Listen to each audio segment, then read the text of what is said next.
जय हिंद। आज की क्लास में हम देखेंगे मनोविज्ञान क्लास और मनोविज्ञान की क्लास नंबर 30।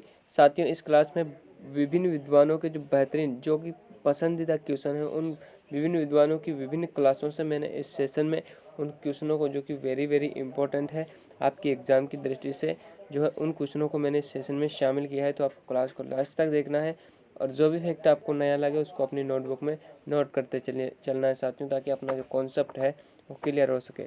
चलेगा साथियों, आज की क्लास की हम शुरुआत करते हैं। आज का पहला प्रश्न आपके सामने है कि उचित सामाजिक और सांस्कृतिक वातावरण में मिलने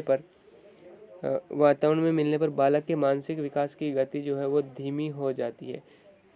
तो ये जो कथन है, ये जो मत है वो किसका है? गॉर्डन का है, वुडवर्थ का है, फ्रेंच बोन्स का है या कूले का है? साथियों, इस क्वेश्चन का राइट आंसर क्या होगा? ये जो कथन कहा गया था साथियों, कहा गया था गॉर्डन के द्वारा। ऑप्शन नंबर जो पहला है वो आपका हो जाएगा राइट आंसर।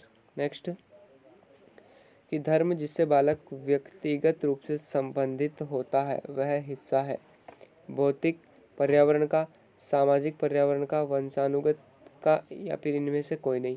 तो देखिएगा, यहाँ पर धर्म है जिसमें व्यक्तिगत रूप से संबंधित है बालक, तो ये हो जाएगा आपका जो है ये आपका हो जाएगा सामाजिक पर्यावरण। सामाजिक पर्यावरण जो है इस क्वेश्चन का हो जाएगा राइट आंसर। नेक्स्ट क्वेश्चन आपको देखना है कि अच्छी उपज के लिए अच्छे बीज और अच्छी धरती दोनों की आवश्यकता है। वुडवर्थ के अनुसार इस कथन में धरती से क्या अभिप्राय है? जो धरती शब्द आया है इस क्वेश्चन में, इसका क्या अभिप्राय है? क्या बालक का वंशानुक्रम है, बालक की शिक्षा है, बालक का वातावरण है या फिर इनमें से कोई नहीं? तो साथियों, जो धरती शब्द है वो इस क्वेश्चन में आया है बालक का वातावरण के लिए। ऑप्शन नंबर सी हो जाएगा आपका राइट आंसर। नेक्स्ट, कि एक किशोर की रुचि को निम्न में से कौन सा कारक जो है वो प्रभावित करता है? वातावरण, आनुवंशिकता, सामाजिकता या आनुवंशिकता और वातावरण दोनों? साथ ही क्वेश्चन नंबर 4 का जो राइट आंसर है वो हो जाएगा आपका आनुवंशिकता और वातावरण दोनों ही बच्चे की रुचि को क्या करते हैं साथियों? एकदम 100% प्रभावित करते हैं। बिल्कुल राइट आंसर क्या होगा? Option number D. क्वेश्चन है कि किसी व्यक्ति को आकार देने में वातावरण के घटकों की कोई भूमिका नहीं होती, क्योंकि प्रत्येक व्यक्ति की बुद्धि उसकी आनुवंशिक संरचना से निर्धारित होती है। यह कथन है ठीक है, क्योंकि किसी व्यक्ति की आनुवंशिक संरचना बहुत प्रबल होती है। ठीक नहीं है, क्योंकि बहुत से शोध ये सिद्ध करते हैं कि विकास में वातावरण का बड़ा प्रभाव पड़ सकता है। ठीक है, क्योंकि बहुत से शोध ये सिद्ध करते हैं कि आनुवंशिक पदार्थ ही व्यक्ति के विकास की भविष्यवाणी करते हैं। ठीक नहीं है, क्योंकि वातावरण के घटक किसी व्यक्ति की वृद्धि और विकास में कम योगदान करते हैं। तो ऐसा नहीं है। इस क्वेश्चन का जो बेस्ट ऑप्शन है वह ठीक नहीं है, क्योंकि बहुत से शोध ये सिद्ध करते हैं कि विकास में वातावरण का बड़ा प्रभाव पड़ सकता है। ऑप्शन नंबर बी हो जाएगा इस क्वेश्चन का राइट आंसर। नेक्स्ट क्वेश्चन है कि मानव विकास के संदर्भ में आनुवंशिकता तथा पर्यावरण की भूमिका के बारे में निम्नलिखित कथनों में से कौन सा कथन जो है वो सही है? कि आनुवंशिकता एवं पर्यावरण दोनों एक जटिल पारस्परिक क्रिया के रूप में मानव विकास को प्रभावित करते हैं। वैयक्तिक विभिन्नताओं का एकमात्र कारण आनुवंशिकता है। परिवेशीय है। पूछा जा रहा है कि कथन सही नहीं है।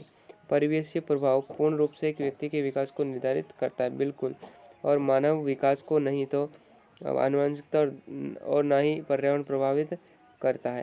तो साथियों, क्वेश्चन नंबर 6 का जो राइट आंसर है वो हो जाएगा आपका कि आनुवंशिकता जो है, आनुवंशिकता एवं वातावरण एवं पर्यावरण दोनों एक जटिल पारस्परिक क्रिया के रूप में मानव विकास को प्रभावित करते हैं। नेक्स्ट, कि निम्न में से कौन सा कथन सही नहीं है? सही नहीं है पूछ रहा है। तो कि जो अध्यापक ये विश्वास करता है कि विकास प्रकृति की वजह से होता है, वे अनुभव प्रदान करने को महत्व नहीं देता। प्रारंभिक अनुभव महत्वपूर्ण होता है और अध्यापक का हस्तक्षेप भी महत्वपूर्ण होता है। प्रारंभिक जीवन की नकारात्मक घटनाओं के प्रभाव से कोई भी अध्यापक बचाव नहीं कर सकता। व्यवहारात्मक परिवर्तन के संदर्भ में विकास वातावरणीय प्रभावों के फलस्वरूप होता है। साथियों, इस क्वेश्चन का जो राइट आंसर है वो हो जाएगा आपका ऑप्शन नंबर सी, कि जो प्रारंभिक जीवन है इसकी नकारात्मक घटनाओं के प्रभाव से कोई भी अध्यापक बचाव नहीं कर सकता। और ये जो है ये कथन जो है ये सही नहीं है। ऑप्शन नंबर सी हो जाएगा आपका right answer. Next, next question है कि व्यक्तिगत विभिन्नता संबंधी प्रत्यय का सर्वप्रथम जो प्रयोग किया था वो किसने किया था? तो मनोवैज्ञानिक गाल्टन ने, जेम्स ट्रेवर ने, टाइलर ने या फिर कोई नहीं। तो साथियों आपको पता होगा एक बुक लिखी थी मनोवैज्ञानिक गाल्टन ने, हेरिडिटी जीनियस। किस कौन सी बुक? Hereditary genius. इन्होंने सर्वप्रथम इस बुक में व्यक्तिगत विभिन्नताओं का शब्द का प्रयोग किया, इसलिए इन्हें कहा जाता है व्यक्तिगत विभिन्नताओं का जनक भी इन्हें कहा जाता है। व्यक्तिगत विभिन्नताओं का जनक किसे कहा जाता है साथियों? तो ये कहा जाता है मनोवैज्ञानिक गाल्टन को। ऑप्शन नंबर पहला हो जाएगा आपका राइट आंसर।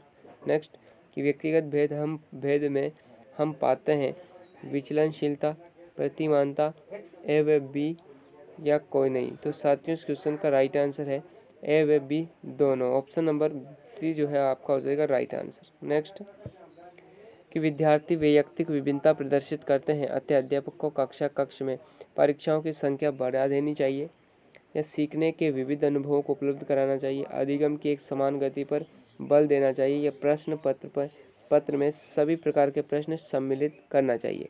तो अगर एक विद्यार्थी में व्यक्तिगत विभिन्नता प्रदर्शित होती है तो अध्यापक को चाहिए कि वो विद्यार्थियों के सामने विविध अनुभवों को उपलब्ध कराए। ऑप्शन नंबर जो बी है वो हो जाएगा आपका राइट आंसर। नेक्स्ट कि अध्ययन की दृष्टि से वैयक्तिक विभिन्नताओं का विद्यालय में महत्व है। व्यक्तिगत रुचियों के अनुसार गृह कार्य देना, विद्यार्थियों का समरूप समूह में वर्गीकरण करना, विद्यार्थियों के लिए व्यक्तिगत शिक्षण व्यवस्था करना या कोई नहीं। तो वैयक्तिक विभिन्नताओं में अध्ययन की दृष्टि से अगर हम बात करें साथियों तो विद्यालय में विद्यार्थियों को समरूप समूह में वर्गीकरण करने के लिए व्यक्तिगत विभिन्नताओं का ज्ञान होना बेहद इंपॉर्टेंट है। ऑप्शन नंबर बी हो जाएगा आपका राइट आंसर। नेक्स्ट कि पढ़ाते समय सामान्य कक्षा में अध्यापक का सर्वाधिक ध्यान किस मनोवैज्ञानिक तथ्य पर होना चाहिए? शिक्षण तकनीकी, शारीरिक क्षमता, वैयक्तिक विभिन्नता या फिर पारिवारिक स्थिति। तो पारिवारिक स्थिति शिक्षण से क्या लाभ, शारीरिक क्षमता से क्या लाभ और शिक्षण तकनीक से क्या लाभ। बात हो रही है यहाँ पर व्यक्तिगत विभिन्नता की।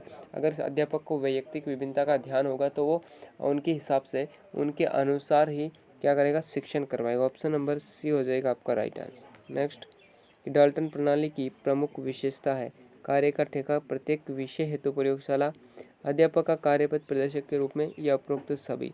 बिल्कुल इस क्वेश्चन का राइट आंसर उपरोक्त सभी। नेक्स्ट अपनी कक्षा की वैयक्तिक विभिन्नताओं से निपटने के लिए शिक्षक को चाहिए कि शिक्षण और आकलन के समान और मानक तरीके हो। बच्चों को उनके अंकों के आधार पर अलग कर उनको नौमित करें, बच्चों से बातचीत करें और उनके दृष्टिकोण को महत्व दें या विद्यार्थियों के लिए कठोर नियमों को लागू करें। तो साथियों अगर किसी क्वेश्चन में अगर बच्चों की सहमति दी जा रही है तो वहाँ पर वो जो आंसर है वो एकदम राइट होगा। ऑप्शन नंबर सी हो जाएगा आपका राइट आंसर। नेक्स्ट जीवन के लिए जीवन द्वारा सिद्धांत पर आधारित व्यक्तिगत भिन्नता प्रणाली है। क्रिया विधि, मॉन्टेसरी विधि, डेक्राली विधि या फिर डाल्टन विधि। तो क्वेश्चन नंबर 15 का जो राइट आंसर है वो होगा आपका डेक्राली विधि। ऑप्शन नंबर जो आपका सी है साथियों वो है आपका राइट आंसर। साथियों ये थी आज की क्लास। उम्मीद करता हूँ ये सेशन आपको पसंद आया होगा। मुझे आज की क्लास मुझे कमेंट बॉक्स में ये जरूर बता के जाना आज की क्लास आपको कैसी लगी। मिलते साथियों नेक्स्ट क्लास में। आज के लिए इतना ही। धन्यवाद। जय Hind. Ram Ram. Have nice day.